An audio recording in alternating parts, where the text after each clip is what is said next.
کیسے زندگی، آؤ علماء سے پوچھ لیں، آئے جو مشکل پیش کوئی، آؤ علماء سے پوچھ لیں۔ الحمدللہ رب العالمین والصلاة والسلام علی سید الانبیاء والمرسلین، اما بعد فاعوذ باللہ من الشیطان الرجیم، بسم اللہ الرحمن الرحیم۔ الصلاة والسلام علیک یا رسول اللہ، الصلاة والسلام علیک یا حبیب اللہ، الصلاة والسلام علیک یا نبی اللہ وعلی آلک واصحابک یا نور اللہ۔ پیارے اور محترم اسلامی بھائیوں، دارالافتاء اہل سنت سلسلے میں خوش آمدید کہتے ہیں۔ آج کا موضوع بہت ہی اہم ہے اور شاید ہی کوئی انسان اس سے مستغنی ہو۔ کم و بیش ہر انسان کو پیدائش کے بعد اس حوالے سے ضرورت پیش آتی ہے، اپنے لیے کسی اور کے لیے۔ تو آپ ہمارے ساتھ رہیں گے تو انشاءاللہ اس موضوع سے متعلق جو ہم آج معلومات فراہم کرنا چاہیں گے تو وہ اچھے انداز سے حاصل ہو پائیں گے۔ آج کا موضوع ہے علاج اور معالجہ کے شرعی احکام۔ علاج کروانا، ڈاکٹر کے پاس جانا، طبیب کے پاس جانا اپنے لیے بھی ضرورت پیش آتی ہے، دیگر حضرات کے لیے بھی ہم رابطہ کرتے ہیں۔ اس حوالے سے بھی الحمدللہ عز و جل شریعت مطہرہ نے ہماری رہنمائی فرمائی ہے اور ہمیں اس کے احکام ارشاد فرمائے ہیں کہ کس طریقے سے علاج معالجہ کیا جا سکے۔ جدید ٹیکنالوجیز آ چکی ہیں، نئے نئے طریقے ایجاد ہوتے جا رہے ہیں، تو الحمدللہ شریعت ہماری ان جو سہولیات ہیں ان کے حوالے سے بھی شرعی رہنمائی کرتی ہے۔ تو آپ بھی ہمارے سلسلے کو دیکھیے، انشاءاللہ اس سے متعلق جو شرعی احکام ہیں انشاءاللہ سیکھنے کا موقع ملے گا۔ حصول برکت کے لیے درود پاک کی فضیلت سنتے ہیں۔ نبی کریم علیہ الصلوۃ والسلام نے ارشاد فرمایا، جس نے یہ کہا اللہم صلی علی محمد وَأَنزِلْهُ الْمَقْعَدَ الْمُقَرَّبَ عِنْدَكَ يَوْمَ الْقِيَامَةِ، اس کے لیے میری شفاعت واجب ہو گئی۔ صلو علی الحبیب صلی اللہ تعالی علی محمد صلی اللہ تعالی علیہ وآلہ وسلم۔ یہ جو حدیث پاک میں نے آپ کے سامنے پیش کی، اس میں جو درود پاک کا ذکر ہوا کہ جس نے ایسا کہا اس کے لیے شفاعت واجب ہو گئی، یہ حدیث پاک اور درود پاک اگر آپ مطالعہ کرنا چاہیں، اس کو پڑھنا چاہیں تو امیر اہل سنت کا یہ رسالہ ضیاء درود و سلام، جو کہ درود و سلام کے فضائل پر مشتمل ہے، احادیث کریمہ اس میں لکھی گئی ہیں، اس کی 19 نمبر جو حدیث ہے یا 19 نمبر جو فضیلت ہے اس میں اس کو درج کیا گیا ہے۔ آپ اس رسالے کو حاصل کیجئے، مکتبۃ المدینہ سے حاصل کر سکتے ہیں، دعوت اسلامی کے ویب سائٹ سے بھی حاصل کر سکتے ہیں۔ انشاءاللہ یہ فضیلت اور مزید فضائل پڑھنے اور ان پر عمل کرنے کا انشاءاللہ موقع ملے گا۔ تو آج کا ہمارا موضوع ہے علاج معالجہ، یعنی علاج جو کرتے ہیں ہم کلینک میں جاتے ہیں، ڈاکٹر سے رابطہ کرتے ہیں یا ڈاکٹر حضرات جو علاج کرتے ہیں، ان سے حوالے انشاءاللہ شرعی رہنمائی ہم حاصل کریں گے۔ علاج کرنے کا شرعی طور پر کیا حکم ہے، یعنی شریعت کیا فرماتی ہے کہ جب کوئی بیمار ہو جائے، اس کو ضرورت پیش آئے تو اب علاج کرنا اس کے لیے کیا حکم رکھتا ہے، جائز ہے، ناجائز ہے، فرض ہے، واجب ہے، کیا کہا جائے گا اس حوالے سے؟ الحمدللہ رب العالمین والصلاة والسلام علی سید الانبیاء والمرسلین۔ بیمار ہونے کی صورت میں یا کوئی زخم آنے کی صورت میں انسان کو اس کا علاج کرنا یہ جائز ہی نہیں، یہ نبی کریم صلی اللہ تعالیٰ علیہ وسلم کی سنت مبارکہ بھی ہے۔ ٹھیک ہے۔ تو کوئی بھی بیماری لاحق ہو جائے، جسمانی کوئی بھی عارضہ لاحق ہو جائے تو اس تکلیف، اس مصیبت کو دور کرنے کی جو جائز تدابیر ہیں ان کو اختیار کرنا چاہیے، اور اس حوالے سے نبی کریم صلی اللہ تعالیٰ علیہ وآلہ وسلم کا اپنا معمول بھی رہا ہے۔ تو اس حوالے سے کتب فقہ کے اندر یہ لکھا ہے کہ علاج کرنا سنت ہے، سنت ہے، واجب نہیں ہے، ٹھیک ہے، فرض نہیں ہے۔ ٹھیک ہے، یعنی اس کو یوں بیان کیا گیا کہ اگر کسی نے علاج نہیں کیا تو علاج نہ کرنے کی وجہ سے وہ گناہ گار نہیں ہوتا۔ صحیح صحیح، یعنی اگر بیماری ہے، بیماری جیسے کھانسی ہے، اگر کھانسی کا پراپر علاج کر لے گا تو 2-1 دن میں یہ کھانسی درست ہو سکتی ہے، ٹھیک ہے، لیکن اگر وہ علاج نہیں کرتا، یہی کھانسی آہستہ آہستہ کر کے ہفتے 10 دن میں جا کے صحیح ہوگی، تو یہ جو لمبا ٹائم پیریڈ بیماری کی حالت میں گزر رہا ہے تو اس کو یہ نہیں کہیں گے کہ آدمی گناہ گار ہو رہا ہے۔ ٹھیک ہے، علاج جو سنت تھا تو اس کی ادائیگی سے بہرحال یہ محروم ہے، تو سنت سے محروم نہیں ہونا چاہیے، جائز طریقہ کار سے علاج کرے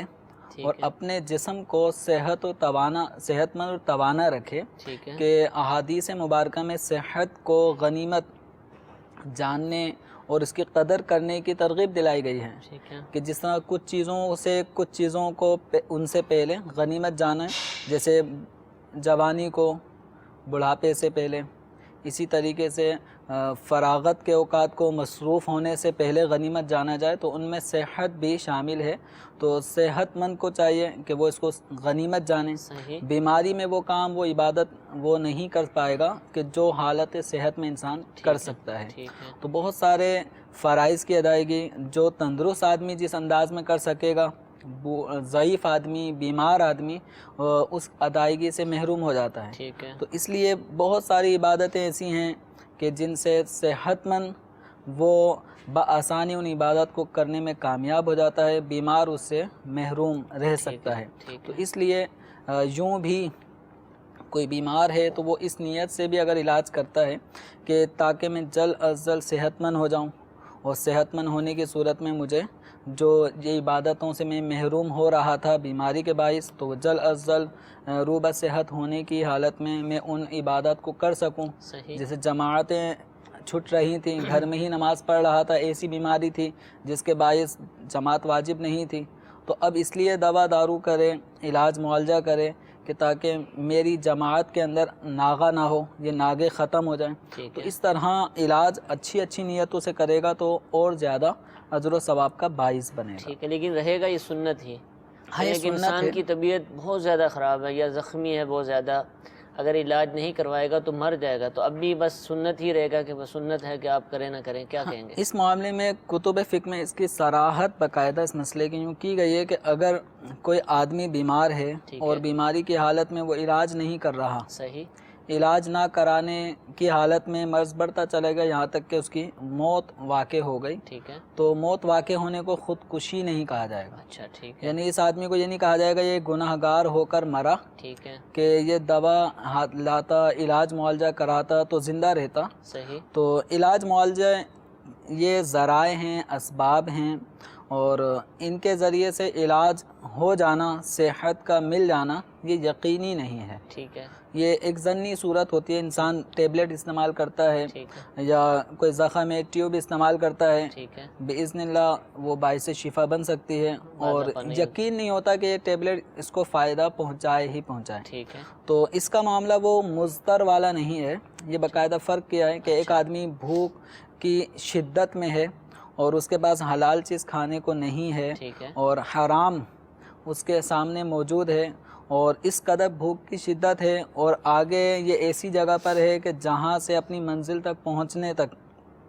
کوئی حلال چیز اس کو کھانے کے لیے بھی میسر نہیں آئے گی، اور حرام شے اس کے سامنے موجود ہے، تو بقدر ضرورت اتنا کھانے کی گنجائش ہے کہ یہ اپنی منزل تک زندہ سلامت پہنچ سکے۔ اگر کوئی اب حرام چیز نہیں کھاتا تو حرام چیز نہ کھانے کی وجہ سے اگر وہ مر جاتا ہے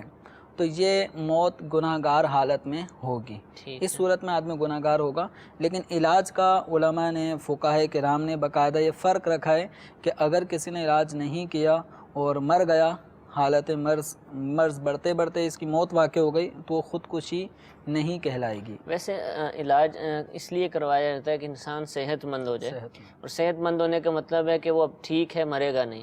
لیکن موت کا وقت تو مقرر ہے، ہر ایک نے مرنا ہی ہے۔ اب کوئی شخص بیمار ہوتا ہے اور وہ یہ سمجھتا ہے کہ بھئی میں اپنے وقت پر تو مر جاؤں گا، میں علاج کرواؤں تب بھی مر جاؤں گا، علاج نہیں کرواؤں تب بھی اپنے وقت پہ ہی مرنا ہے، تو اب کیا علاج چھوڑ دیا جائے ان چیزوں کو پیش نظر رکھتے ہیں؟ دیکھیں، یہ جو اب تک سابقہ جواب میں گفتگو تھی، اس کا یہ مطلب نہیں تھا کہ علاج معالجہ نہ کرایا جائے، اچھا، یہ ترغیب نہیں دی جا رہی، یہ بتایا جا رہا ہے کہ اگر کوئی علاج نہیں کراتا اور موت واقع ہو جاتی ہے تو وہ گناہ گار نہیں ہے، لیکن اس کا یہ مطلب نہیں ہے کہ وہ علاج نہ کرائے، ہاتھ پہ ہاتھ رکھ کے بیٹھا رہے، مرض بڑھتا رہے، شدت پکڑتا رہے۔ تو یہ بہرحال سنت سے تو محروم ہوگا، ٹھیک ہے، جو علاج کرنا ایک سنت ہے تو اس سے یہ محروم ہوگا، تو اس سنت جو کہ ثواب کا کام ہوتا ہے، ٹھیک ہے، نبی کریم صلی اللہ تعالیٰ علیہ وسلم کی صلی اللہ پیروی اور اتباع کی نیت سے اگر کوئی علاج کرائے گا تو ثواب کا مستحق ہوگا، ٹھیک ہے، تو اپنے آپ کو اس سے محروم رکھنا ٹھیک ہے، تو یہ اچھی بات نہیں ہے۔ رہا یہ معاملہ آپ کا جو سوال ہے کہ موت تو یقینی ہے، کل نفس ذائقۃ الموت، ہر جاندار کو موت کا مزہ چکھنا ہے، تو اب اس حوالے سے اب کوئی علاج نہیں کرتا کہ مرنا تو ہے، علاج کرنے کے بعد بھی مرنا ہے، علاج نہیں کروں گا تب بھی مرنا ہے، تو اس حوالے سے اب ایسے شخص کو کیا کہا جائے؟ یہ کہتے سنے گئے نا کہ آپ دوائی لے لیں، ڈاکٹر کے پاس چلے جائیں، موت تو آنی ہے، بس ٹھیک ہے آرام کر لوں گا، صحیح ہو جاؤں گا، نہیں ہوا تو ویسے ہی مر جاؤں گا۔ لیکن شاید اس طرح کی جو بات کرنے والے افراد ہیں وہ شاید تفریحاً کرتے ہوں، ورنہ اگر ان کو پتہ چل جائے کہ موت کیا چیز ہے تو شاید پھر فوراً بھاگے جائیں گے کہ موت کا جو جھٹکا ہے وہ ایک جھٹکا 1000 تلوار کی وار سے زیادہ تکلیف دہ ہے۔ تو بہرحال اللہ تعالیٰ جس کے لیے رحم فرمائے تو موت اس کے لیے آسان ہو جاتی ہے۔ تو اب یہ ہے کہ علاج معالجہ کیا جائے یا نہ کیا جائے، موت تو آنی ہے۔ نبی کریم صلی اللہ تعالیٰ علیہ وآلہ وسلم کی ایک حدیث سے اس کا جواب لیتے ہیں۔ ٹھیک ہے، حضرت سیدنا امام احمد و ترمذی اور ابو داؤد یہ محدثین کرام ہیں، ان تینوں محدثین نے اسامہ بن شریک رضی اللہ تعالی عنہ سے یہ حدیث مبارکہ نقل کی ہے کہ لوگوں نے عرض کی یا رسول اللہ صلی اللہ تعالی علیہ وآلہ وسلم ہم دوا کریں، یعنی علاج معالجہ کیا کریں نہ کیا کریں، اس حوالے سے انہوں نے سوال کیا تو نبی کریم صلی اللہ تعالی علیہ وآلہ وسلم نے ارشاد فرمایا ہاں اے اللہ کے بندو دوا کرو، یعنی علاج کیا کرو، کیونکہ اللہ تعالیٰ نے بیماری نہیں رکھی مگر اس کے لیے شفا بھی رکھی ہے، سوا ایک بیماری کے، وہ بڑھاپا ہے، کہ بڑھاپا بھی ایک قسم کی بیماری ہے جس میں بالوں کا سفید ہو جانا، ہڈیوں کا کمزور ہو جانا، جلد کا مرجھا جانا، تو یہ ایک ایسی بیماری ہے اس کا علاج نہیں ہے، لیکن اس کے علاوہ جتنی بیماری ہیں ان بیماریوں کا اللہ تعالیٰ نے علاج مقرر فرمایا ہے۔ اب یہ الگ بات ہے کہ مریض بعض اوقات ہم دیکھتے ہیں کہ ایک آدمی ہمارے سامنے عرصے دراز تک 10 سال 20 سال تک وہ ایک ہی مرض میں مبتلا رہا، دوائیں بھی مختلف قسم کی استعمال ہوتی رہیں، ڈاکٹرز بھی بدلتا رہا، تب بھی وہ صحت یاب نہیں ہوا، تو اب یہ کوئی یہ کہے کہ اللہ تعالیٰ نے ہر بیماری کی شفا رکھی ہے تو یہ اس کو شفا کیوں نصیب نہیں ہوئی، تو اصل یہ ہے کہ ہر بیماری کے لیے دوا تو ہے، لیکن جب بیماری کو دوا پہنچ جاتی ہے تو اللہ تعالیٰ کے حکم سے وہ بندہ صحت یاب ہو جاتا ہے، تو یہ مسلم شریف کی روایت کا خلاصہ ہے۔ تو ہر بیماری کی دوا ہے، لیکن حکم ربی ہوگا تو وہ دوا اس مرض تک پہنچتی ہے اور اس کا ازالہ کر دیتی ہے، بندہ مریض صحت یاب ہو جاتا ہے، لیکن حکم ربی نہ ہو تو چاہے کتنی ہی دوا استعمال کی جاتی رہے تو بندہ شفا یاب نہیں ہوتا۔ تو علاج کرنا چاہیے، تو علاج معالجہ یہ تقدیر کے ماتحت ہی ہے، ٹھیک ہے، موت اللہ تعالیٰ نے مقرر فرما دی، اس کا جو وقت مقرر ہے نہ اس سے پہلے آئے گی نہ اس کے بعد آنی ہے، یعنی تاخیر یا تقدیم نہیں ہے، جو اللہ تعالیٰ کے علم میں کسی بھی شخص کی موت کا وقت مقرر ہے اس سے آگے پیچھے موت نہیں ہو سکتی۔ اب یہ جو آدمی دوا نہیں کر رہا اس کو کیا پتہ کہ دوا کرنے سے صحت یاب ہو جائے گا، تو یہ اگر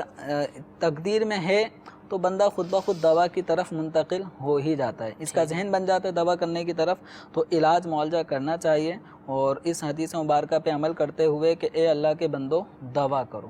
اس حدیث پہ بھی عمل کرنے کی نیت کر لیں گے کہ میں اس لیے علاج کر رہا ہوں کہ میرے نبی صلی اللہ تعالیٰ علیہ وسلم نے ہمیں علاج کی ترغیب دلائی ہے، تو اس فرمان عالی شان پہ عمل کر رہا ہوں، تو انشاءاللہ اس حکم کی تعمیل کرنے پر بھی اجر و ثواب ملے گا۔ اگر کوئی یہ سوچے کہ تقدیر میں تو لکھا ہے کہ اللہ چاہے گا تو میں ٹھیک ہو جاؤں گا، تو جب میں نے ٹھیک ہونا ہے اللہ کی چاہت سے، اللہ کی مرضی سے، تو ٹھیک ہے علاج نہیں کرتا، میں ویسے ٹھیک ہو جاؤں گا۔ لیکن اس مریض کو کیا یہ پتہ ہے کہ اللہ تعالیٰ نے بغیر دوا کے ہی صحیح کرنا ہے؟ اس کو یہ پتہ نا کہ اگر ٹھیک ہونا ہوا تو ہو جاؤں گا، نہیں ہونا تو ویسے بھی نہیں ہونا، بھلے میں دوائی لے لوں، تو کیا گھر میں بیٹھا رہے کیا کریں؟ اس میں دیکھیں مسئلہ یہ ہے کہ اس کا تو ہمیں نہیں پتہ کہ ہم دوا کے بغیر بھی صحیح ہو جائیں گے، ٹھیک ہے، یا دوا استعمال کرتے کرتے بھی صحیح نہیں ہوں گے، ٹھیک ہے، لیکن ہمیں چونکہ ایک حکم علم دیا نہیں گیا ہے ہمیں چونکہ ترغیب دلائی گئی ہے، بہتر صورت اختیار کرنے کی ترغیب دلائی گئی ہے، تو بیمار پڑے رہنے سے اچھا ہے علاج معالجہ کر کے آدمی صحت مند نظر آئے۔ ویسے بھی جیسے ہم چلتے ہیں تو چلنے کی سنت و آداب میں سے یہ ہے کہ آدمی ایسی مریل چال نہ چلے کہ دیکھنے والے کو لگے کہ یہ بیمار جا رہا ہے۔ اللہ اکبر۔ تو اپنی چال کو بھی ایسا انسان رکھے کہ اپنی بیماری اگر ہے بھی تو وہ بھی ظاہر نہ ہو۔ ہاں اگر بیماری ہی ایسی ہے کہ جس میں آدمی اپنے آپ پہ کنٹرول نہیں پاتا وہ ایک الگ بات ہے، اب ٹانگ میں درد ہے، وہ ٹانگ رکھتا ہے زمین پر تو تکلیف ہے تو وہ تو ظاہر ہوگی، لیکن حتی الامکان اپنی چال کو بھی ہم ایسا رکھیں کہ اس میں ہم بیمار نظر نہ آئیں۔ بعض صحت مند بھی ہوتے ہیں لیکن چال ڈھال ان کی عادت ایسی بن چکی ہوتی ہے کہ وہ لگتے ہیں جیسے بیمار جا رہے ہیں، تو اپنی چال کو بھی مطلب صحت مند انداز میں ہمیں ڈھالنا چاہیے۔ اور یہ جو سنت ہے کہ نبی کریم صلی اللہ تعالیٰ علیہ وآلہ وسلم کی جو چال مبارک تھی، چلنے کا جو انداز تھا، تو نہ بہت زیادہ تیز کہ لوگوں کی نظریں اٹھیں کہ ایک دم اسپیڈ میں کیوں جا رہے ہیں، اور نہ بہت زیادہ آہستہ، درمیانہ انداز ہوا کرتا تھا۔ تو یہ چونکہ ایک چلنے پھرنے کا انداز، یہ گویا ہمیں یہ تلقین ہے کہ آدمی صحت مند نظر آئے، تو اسی صورت میں ہوگا کہ علاج معالجے کی طرف آئے گا تو جو بیماری ہے اس کا ازالہ ہوگا۔ ٹھیک ہے، ٹھیک ہے۔ اچھا حضور، اب علاج کی اقسام ہیں بہت ساری۔ اولاً تو ہم دو قسمیں کر سکتے ہیں کہ ایک ہے روحانی علاج اور پھر ایک ہے جو دوسرا جو جسمانی کہہ لیجئے یا حصی علاج کہہ لیجئے۔ اس میں پھر قسمیں ڈاکٹر سے، ایلوپیتھک ہیں، ہومیوپیتھک ہیں، حکیم وغیرہ بھی ہیں، اور بھی ہوتے ہوں گے، تو اس میں بھی کیٹیگرائز ہے کہ یہ اس چیز کا ڈاکٹر یہ اس چیز کا ہے۔ تو جو پہلی دو قسمیں ہیں روحانی علاج اور دوسرا علاج، تو اب جب میں بیمار ہو گیا تو میں کس کو فوقیت دوں کہ میں تعویذ لینے چلا جاؤں، دم کرانے چلا جاؤں، یا میں ڈاکٹر کے پاس جاؤں؟ میں کیا کروں؟ یعنی اس کے لیے میرے لیے بہتر کیا ہے؟ کیا میں صرف اس پر اکتفا کر سکتا ہوں بھئی دعا سے، تعویذ سے ہی ٹھیک ہو جاؤں گا، لہذا ڈاکٹر کے پاس جانے کی ضرورت نہیں ہے؟ میرے پاس مثالیں موجود ہیں کہ فلاں مریض جو ہے تعویذ لینے سے ٹھیک ہو گیا تھا، تو کیا میں یہی کروں یا ڈاکٹر کو بھی چیک کراؤں؟ دیکھیں اس میں ایسا نہیں ہے کہ روحانی علاج کرانے والے کو جسمانی علاج کرانے کی پابندی ہو، ٹھیک ہے، نہ ہی ڈاکٹر حضرات یہ کہیں گے کہ آپ کوئی دم وغیرہ کی حاجت نہیں ہے، بس یہ دوا دیے بس اسی سے صحیح ہو گئے، دم کا کوئی فائدہ نہیں ہے۔ تو جو مسلک حق اہل سنت و جماعت سے وابستہ جو ڈاکٹر ہوگا وہ کبھی ایسا نہیں کہے گا۔ کیوں اس لیے نہیں کہے گا؟ کیونکہ اللہ و رسول کے پاکیزہ کلمات ہوتے ہیں تعویذات میں، جو دم کیا جاتا ہے وہ قرآنی آیات، احادیث میں وارد دعائیں، بزرگوں کی زبان سے نکلے ہوئے کچھ پاکیزہ اوراد وہ ہوتے ہیں، وہی پڑھ کے دم کیا جاتا ہے۔ تو علاج معالجہ کی کوئی سی بھی صورت اختیار کی جا سکتی ہے، یہ آپس میں ایک دوسرے کی اپوزٹ نہیں ہے، بلکہ ممکن ہے کہ ہم جو دوا کھا رہے ہوں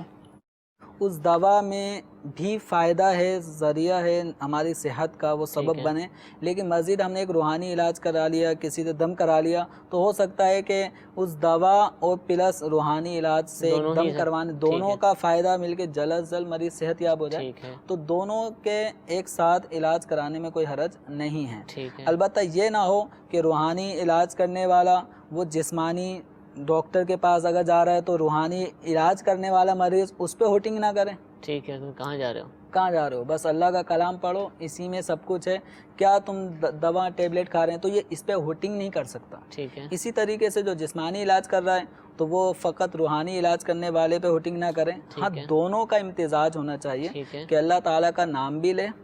اور اپنا علاج معالجہ بھی کریں۔ گویا یوں ہے کہ جیسے عام طور پہ ہم جب دوا استعمال کرتے ہیں تو ایک جملہ ہماری زبان سے مریض کے نکلتا ہے، یا جو والدہ ہوتی ہیں بچے کو دوا پلا رہی ہوتی ہیں تو اللہ شافی اللہ کافی، تو یہ گویا دوا بھی ہے اور ساتھ ساتھ یہ وظیفہ یہ پڑھ کے بھی دوا انسان کھاتا ہے کھلاتا ہے، اور توکل یہی ہونا چاہیے علاج کرتے ہوئے کہ اللہ تعالیٰ چاہے گا تو ہی شفا ہوگی، میں ایک ذریعہ استعمال کر رہا ہوں، حکم ربی سے ہی شفا ملے گی۔ ٹھیک ہے، تو اس طرح اس میں آپس میں کوئی ایک دوسرے کی ضد نہیں ہے، بلکہ ان دونوں کا امتزاج ہونا یہ ہو سکتا ہے مرض کو جلدی دور کر دے۔ ٹھیک ہے۔ اچھا حضور، پھر جو دوسری اقسام ہے ڈاکٹر ہے، ایلوپیتھک ہے، ہومیوپیتھک ہے، حکیم ہے، تو اس میں فرق تو نہیں ہے نا کہ پہلے اس کے پاس جانا ضروری ہے شرعاً؟ نہیں، اس میں بھی کوئی ایسا نہیں ہے۔ ٹھیک ہے، اب یہ ہے کہ بسا اوقات ایک آدمی کی ہڈی ٹوٹ گیا، اب اس کو ہم کہیں گے تم حکیم کے پاس جاؤ, ہومیوپیتھک کے پاس جاؤ. تو جیسا مرض ہو, ٹھیک ہے, اب اس اعتبار سے دیکھیں کہ اس وقت کہاں جانا ہے, ٹھیک ہے, تو مرض کی ریکوائر کیا ہے, تو مرض جس چیز کا تقاضا کرے اس کو فالو کیا جائے. ٹھیک ہے, تو اس میں اب ہر ایک مرض کا ہر ایک اندازے علاج میں مطلب بیماری کا ازالہ ہو جائے ضروری بھی نہیں ہے. ٹھیک ہے, تو مختلف علاج معالجے. پھر یہ بھی ہے کہ بعض لوگوں کی اپنی طبیعت ہوتی ہے ٹھیک ہے, کہ بعض لوگوں کو ایلوپیتھک علاج وہ موافق نہیں ہوتا, ٹھیک ہے, وہ ہومیوپیتھی کی شروع سے کرتے آئے ہیں, ان کو بھی فائدہ تو دیتا ہے, وہ وہی فائدہ دیتا ہے. کسی کو حکیمی ادویات سے ہی فائدہ ہوتا ہے. ٹھیک ہے, تو اصل ہے علاج کرنا, ٹھیک ہے, وہ چاہے حکیمی دواؤں سے ہو یا ایلوپیتھک یا ہومیوپیتھک, علاج کرنا چاہیے جو سننا. کچھ کالرز ہمارے ساتھ موجود ہیں, ان کی کال ہم اپنے سلسلے میں شامل کرتے ہیں. جی کال سنائیے. میں جواد علی بات کر رہا ہوں یونان. میں نے